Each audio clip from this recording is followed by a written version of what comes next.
Ladies and gentlemen, welcome back to the Chennai Chess Olympiad 2022. It is round number 2, and this round was absolutely nuts. First of all, Magnus Carlsen is actually playing today as Norway takes on Uruguay. There were so many upsets individually. There was a massive team upset, and we just got to see everything. We got to see Magnus be magical. We got to see a lot of really interesting and exciting games and closer matches than we thought. I'm going to try to get through 8 games in 30 minutes. All right, I tried to take your feedback from round number 1 to incorporate some players from certain countries that some of you want to see. Keep writing in the comments players you want to see. And a friendly reminder, all my courses 33% off. Use the code Olympiad. We're going to begin with Magnus Carlsen. He is taking on Georg Meyer, who used to represent Germany for many years and now represents Uruguay. Also, we're going to put on an eval bar. So Magnus plays e4 because actually Georg plays the French defense, which I don't know the last time Magnus faced the French defense in classical. I don't know. Some of you database folks, go look it up. And Georg likes to play this Rubinstein system. He doesn't mess with the Wiener. He doesn't play the classical. He doesn't play the Ugo variation, which is just some sideline. He likes to play the Rubinstein, which is knight f6. Magnus plays a mild sideline, which is c3. Opening is not the most important thing in the world. Black tries to fight back against White's strong center and does exactly that. And then here, Black gives away the bishop pair to White instead of castling. Like you would think to castle, but then White would play bishop g5 and just have a very pleasant position. So Black does this and then this. Now, Georg Meyer actually has had this position over the board. 2017 against Ruifeng Li in a tournament in St. Louis. No, I wasn't there. I just saw it in the database. In that game, he played bishop d7 and went on to draw. He plays b6, and Magnus makes it difficult for Black to castle. And Black actually accepts having a king on f8, and then plays h5. So he's trying to instigate on the light squares over here, and I would say from the opening, Black has just a very nice position. I mean, okay, his king is on f8, which is a bit suspicious, but Georg really likes, with White and with Black, like, he's a nightmare matchup for me. I've played him in Blitz and Bullet. He gets positions which somehow he's able to understand much better than the opponent. He knows which pieces to move to what squares. He loves to just neutralize his opponent's play. And even though White has the bishop pair here, he has an isolated pawn, which could not be very useful. The rook could get into the game at any moment. The king could find some shelter, and then the rooks go in the back rank. So easy to play position. Very curious to see how Magnus is going to try to actually win, right? Because that's really the question. When Magnus is playing a position like this, it's like, will Magnus win it? There's no debate as to whether or not Black will play this for a win. If Magnus was playing Black, it would be like, oh, I wonder how Magnus is going to try to play this for a win. So we have king g8 and knight d5, right? And now Georg gets the bishop pair back, but he improves White's structure a little bit. Now White does not have the isolated pawn and potentially has an f-file to work with. But is the game equal? Of course. All right, so now Magnus brings the bishop out to g4 and induces the move f5. There was no need for Black to play it, but it's not a bad move. Black could have also played e5, could have played bishop d5. Black could have played basically anything. Very complicated position. And Georg must have just thought, okay, I'm going to trade, I'm going to play rook g3. And he's right. I mean, it's just a heavy piece game now. We have no bishops, no knights on the board.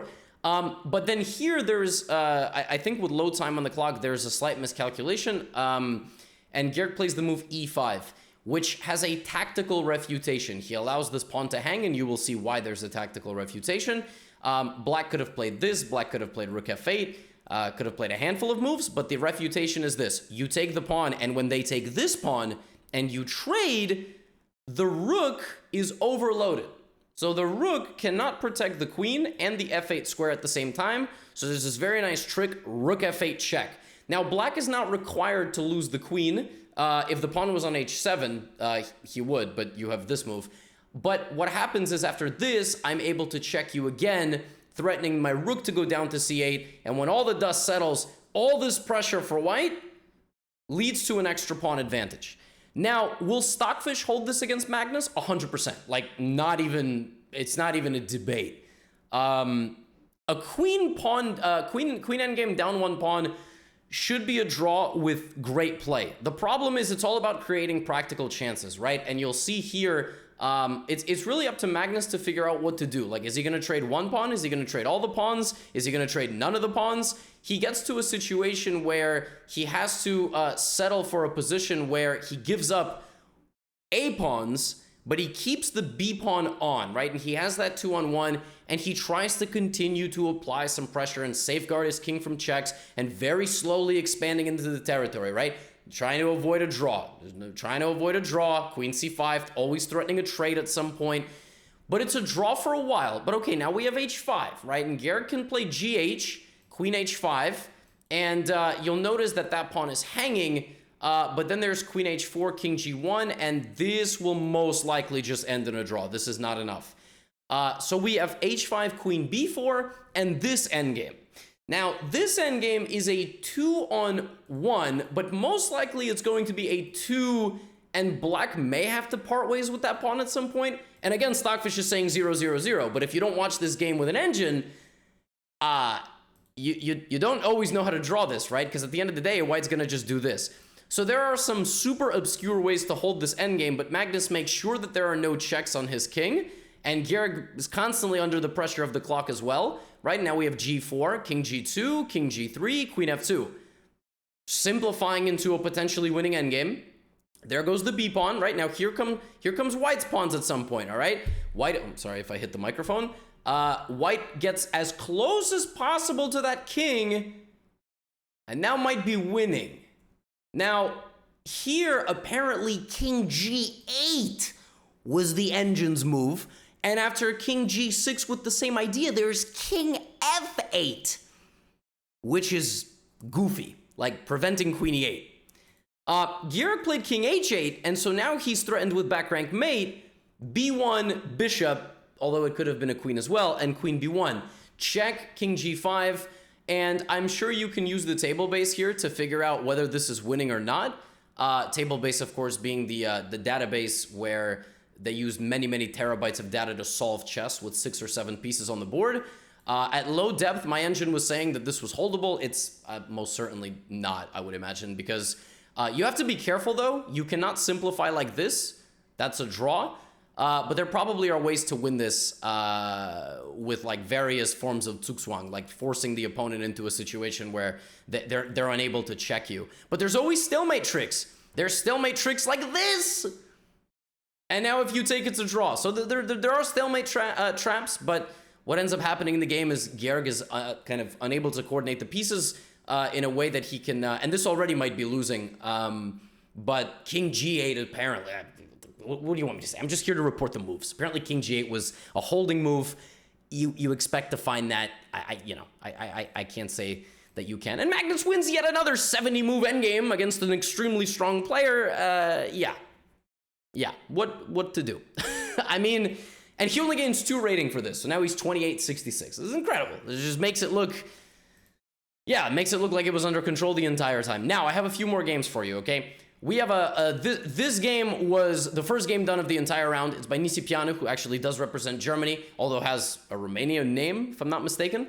And Vilka Sipila from Finland. Vilka means fork in Russian. I don't know what it means in Finnish. This game was, they called the cops, actually, into the playing hall after this game. So this was a Nimso Indian and Rogozin style. So black is playing this with an early d5, dc, and c5. And then normally something happens between these two pawns. But in this game, it sort of didn't. Like, the players just left the pawns there for a while. Nisipianu took the pawn finally.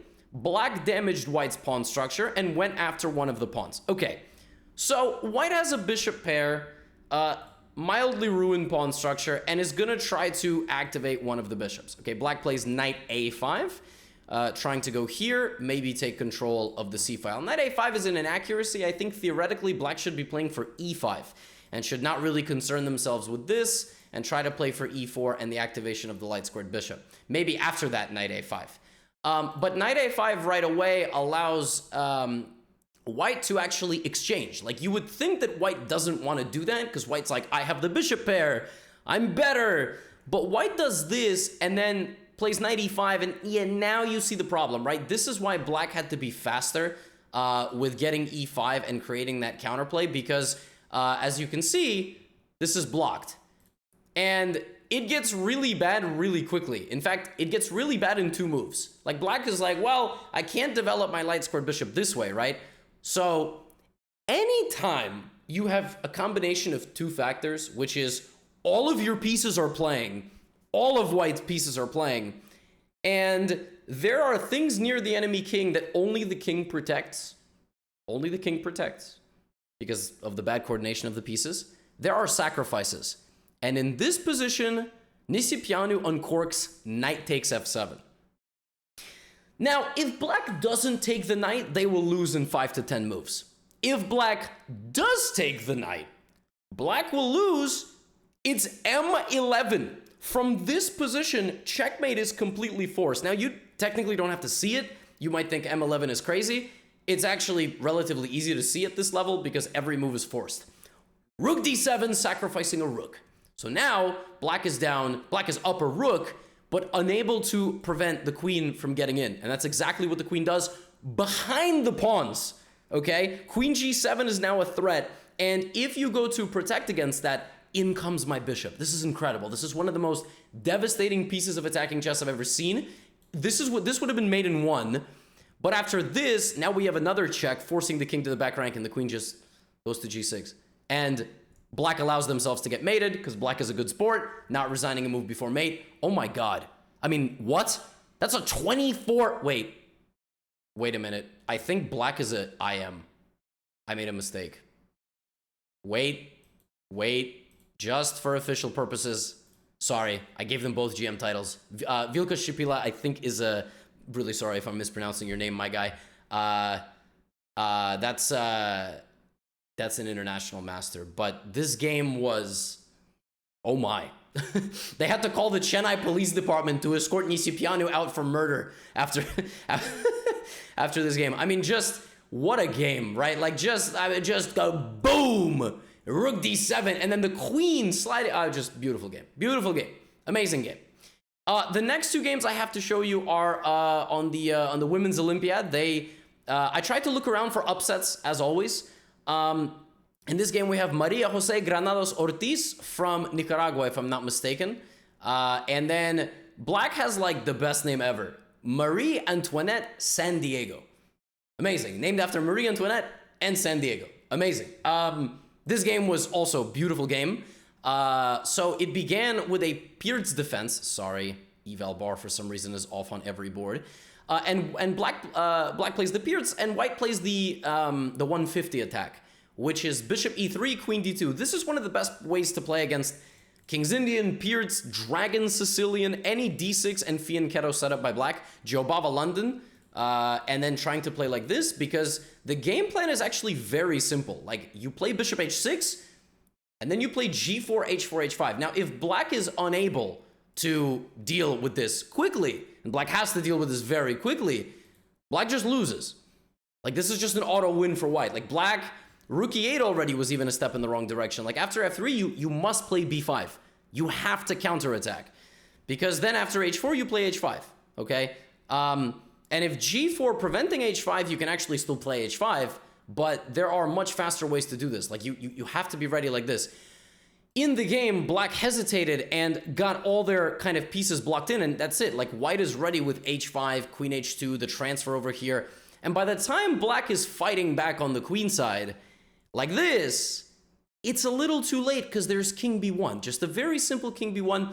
If you play bishop e6, I can even play d5, kicking out your bishop. I also can play the move knight c1, which is always a very useful defensive move in these structures. And in this game, you're just going to see how white goes from here. First of all, d5. Attacking the knight moves to the middle. We have the knight galloping into the e6 square, okay? Now, Stockfish here says this is mildly inaccurate because black, again, has to play fast. Black has to get counterplay now because g5, there's c3, and actually it's black posing serious questions to the white position, okay? But then the engine line there is nuts. It's like this, you sack the knight. If I take the knight g4, queen e2, there's like b3 here, bishop d7. So, knight back is just too slow. That's the problem, it's just too slow. You had to be a little bit faster. So knight d7, queen h2, and you'll notice white is like 2 moves away, all right? White is like 2 moves away, and now they deliver the final blow. f4, f5, And once the queen moves out of the way, beautiful move here, clearing the H file with bishop g7. The dark squared bishop offered up for grabs. Black just wasn't fast enough with the counterplay this game. Just a little bit too respectful of white's attack on the H file. And after bishop g7, this, and now a very nice move, queen g6, intending rook d4, f6, and so on. And white ends the game in style by just sacrificing another piece. If black takes with the bishop, then there is f6, cutting off the bishop's defenses. And if black takes like this, rook h7, bishop's got nowhere to go. Very nice win by white, the 350-point underdog. So very, very nice game. There was another upset over there as Gabija Simkunaitė, it's a Lithuanian name, apologies, versus Meri Arabidze from Georgia. This game was a little bit less fireworks, but this one was a anti-Sicilian, so it was not an open Sicilian. White plays knight f3 to see what black is going to do, and then plays like this, and it's just a very locked position. You're going to see in this game, white builds up for d4, right, very slowly. Black does trade, and then we have another trade, and a couple of moves later, we have a big trade on f3. So we have a trade on d5, a trade on f3. This is now the position. White is slightly better here. Why? Because this pawn is a bigger weakness than this pawn, right? Like black is going to try to create counterplay here. White is going to try to just pressure on the d6 pawn throughout this game. So defends the pawns, rook d1, can't take on b2 because rook b1. I think. Actually, now that I'm looking at this, I was going to say you can't go here because of rook b1, but that's not actually quite accurate because there's rook c1 check. I'm very curious. You actually can take that, but then you're going to lose this with tempo. Black seems to be okay with that, right? Queen g4.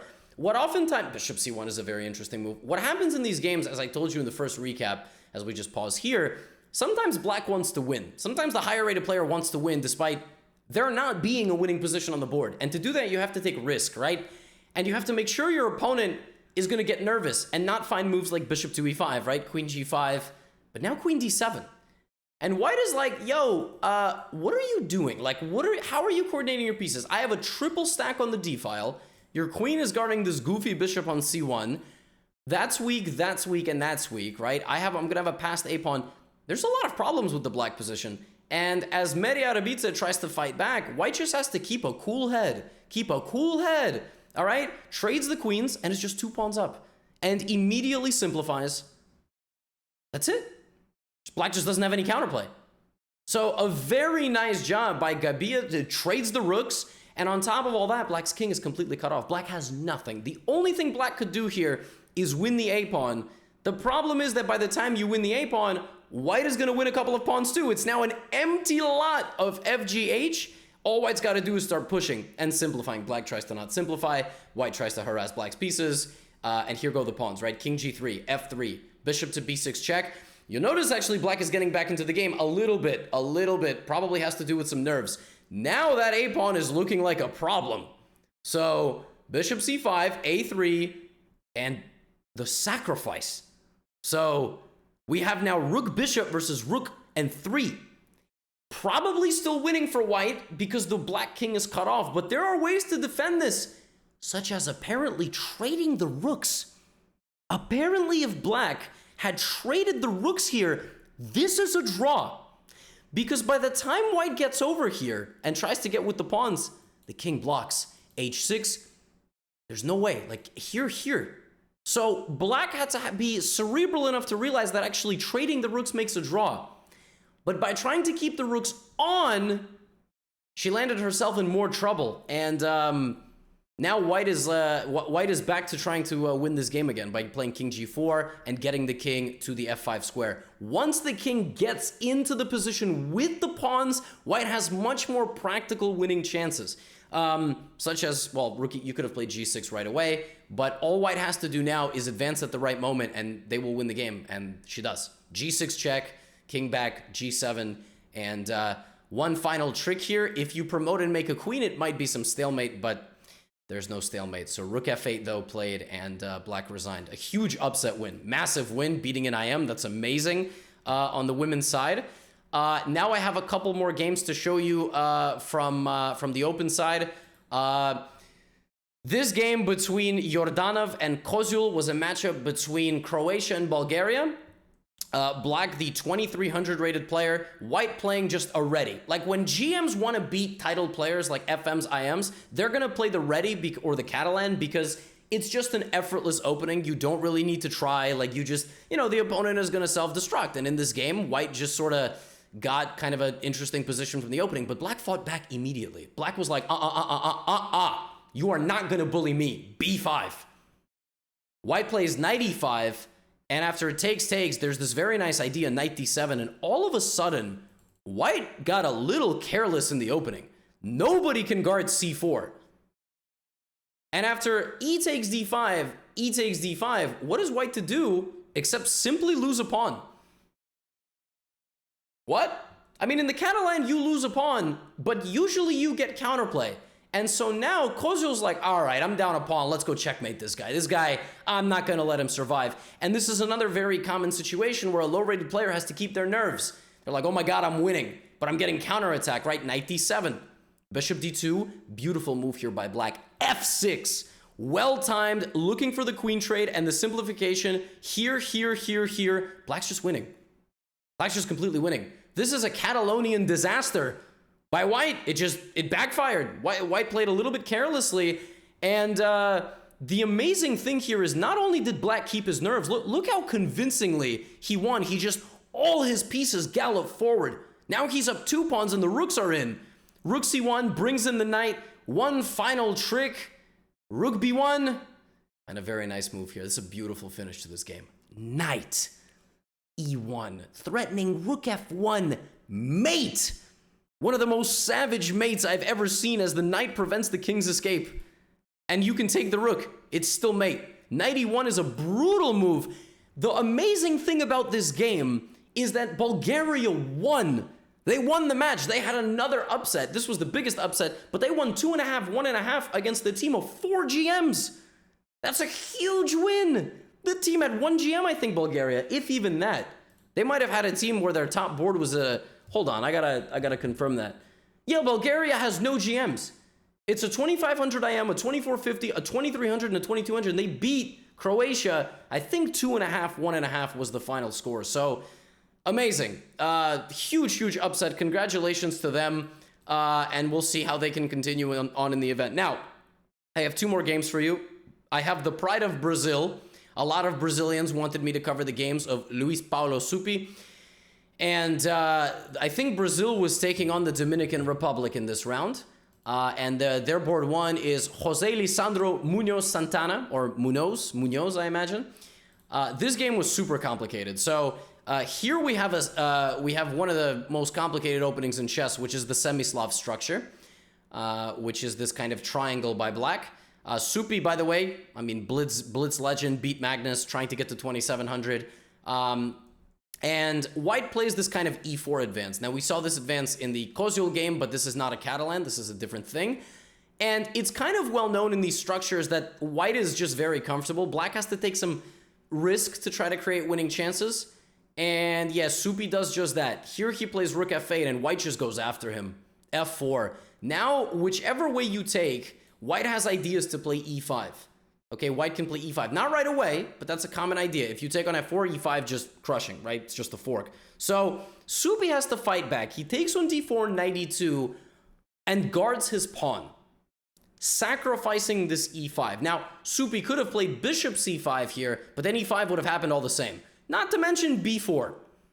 And if you take, there's all sorts of stuff on f7, knight d4, knight f5. So SUPI's under some pressure here. And he's got to defend this position. He plays bishop takes e5. Now here, white had to change his move order. White had to play knight f7 first. Okay? After rook f7, bishop f7, king f7, fe5, knight e5, white could have continued with knight takes d4. And if black would have played cd4, there is this amazing move, queen h5 check, threatening the knight. And if black would have walked forward, there would have been this. Right? And now you're very close to picking off this king and this knight. It's a very dangerous position. So he had to take on f7 first. I wonder what SUPI had planned after knight takes d4. Maybe he would have played queen d5, for example, and he would have been slightly worse. But because of the mix-up of the move order, white taking on e5 first, he doesn't have knight f7 anymore, right? And SUPI makes him pay mercilessly. White plays h3, now his knight gets booted, okay? And now SUPI doesn't look back. Bishop takes f3, ruining white's pawn structure. Queen d7, attacking the pawn on h3. Knight f4, now I'm gonna bring in my rook, and I have knight takes c4, you take, and very cool, calm, and collected, queen to d6. Who guards the knight? I got an answer for you. Nobody. Nobody guards the knight. Queen d6, if bishop c1, there's knight h5 or g5, and the game is over.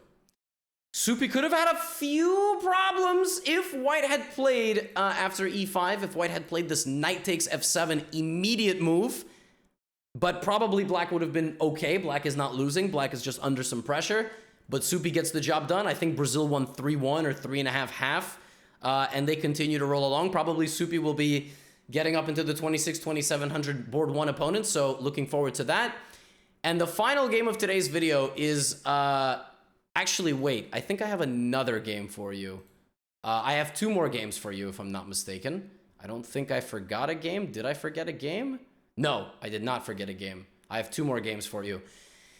This game between Lubomir Vtanchik, Lubomir, very strong grandmaster, I think has played for multiple federations, but currently represents Slovakia, versus Yu Tianpo, who is 13. Yu Tianpo is 13 from Malaysia. This game was a Grunfeld defense and a line that I've played. I've played this h3 move. And Yu Tianpo plays something I've never seen in my life, which just shows you the power of chess content nowadays. He plays a variation that I have never seen. I've never seen the immediate move f5. Black can play castles, bishop e2 takes f5. This has been played. I've seen this. But Yu Tianpo plays f5 right away against the grandmaster and gets this position which is super complicated, super imbalanced, and black just gets himself a very, very pleasant position where he takes on f3 and is just a pawn up against the GM. He's making it look easy. King e3, rook d5, and all black has to do is keep his nerves. He's just a pawn up. An effortless pawn up with black from this opening. And now he's just got to, like I said, he's just got to keep his nerves. Bishop d4, amazing move. Simplifying in the right way, not getting an opposite colored bishop endgame. Black has a 2-on-1 on the queen side, and white has a damaged structure. Will Yu Tianpo hold his nerves, or will he succumb to the lower rated player and gets a draw against the grandmaster because they can? Look at this e5. Making progress in the position. Knight d4 comes in. The correct simplification into a winning rook endgame. And here comes g5. He's throwing fists on both sides. He's got the right hook, the left hook, you know. Look at beautiful. King g5, king h4. Well, he doesn't have to play king g5. I guess he just decided to go this way instead. But king e4, king d4, and the rook slides over. And, I mean, black played this game like he was a grandmaster. This was amazing. I mean, he just picks up the pawn. It's a 2-on-1. Same with Magnus. Remember the 2-on-1? But rooks are different. There's no diagonal check. So if the queen, if the queen cannot harass the rook because the queen is actually, the king, because the queen is actually a rook, black's just gonna win. And that's exactly what he does. He just wins the game. He made it look so simple. Amazing game by the teenager from Malaysia. Amazing game. By the way, I haven't actually confirmed that Yu Tianpo is 13. I just saw somebody submit the game and said it was a 13-year-old. So if Yu Tianpo is like 40, then... well, sorry. It was reported to me that Yu Tianpo is a 13-year-old kid. And the final game that I have for you is Eduardo Galvez Dastin from Guatemala, right? I believe this was Guatemala versus Davy Vera Sigenas from Peru, and this was also a Nimso Indian. This was white playing bishop d2, which is a little bit of a sideline, and getting a position that is just very easy to play, all right? I mean, black gets an easy structure, white gets an easy structure as well. We have a closed center, and this very nice idea, knight d2. So trying to get the knight to e4, rook is gonna get transferred over, the bishop is blocked, the knight is blocked, and black plays g6, which is very provocative, and black plays a move that is extra provocative, which is, I think it comes in a little bit. Knight b7, yeah, right here. I mean, look at black's pieces, right? Black is asking for it. Knight is here, rook is coming, queen is coming, bishop is coming. I told you, just like in the Nishipyano game, if white can get 5 pieces, white's gonna win. White just needs that first domino to fall. Here's white's first domino, f4. Activating the 5th piece, the rook, right? The 5th piece of Exodia now. h6. Now here white can win with the savage move knight e6. That's a little much. That's a little much. Fe, bishop g6, and just sort of like getting the attack going. White doesn't see that. White plays a little bit more respectfully. Black plays another very provocative move and is just in serious trouble. Okay, it's +5. Rook e1, queen f6, rook e3, bishop d7, and white can win here with knight e6 again and various ideas of rook h3. But white messes up for a second time, being a little too respectful, a little too happy to trade pieces. All right? A little bit too happy. Now white's got to play a move like h4, h5, but white plays queen d4, which is again a slight misstep, allowing black into the game again. White was so close. I mean, as a 2100, you're like, dude, I'm beating a 2500 GM at the Olympiad. This is nuts, right? You got to show no respect.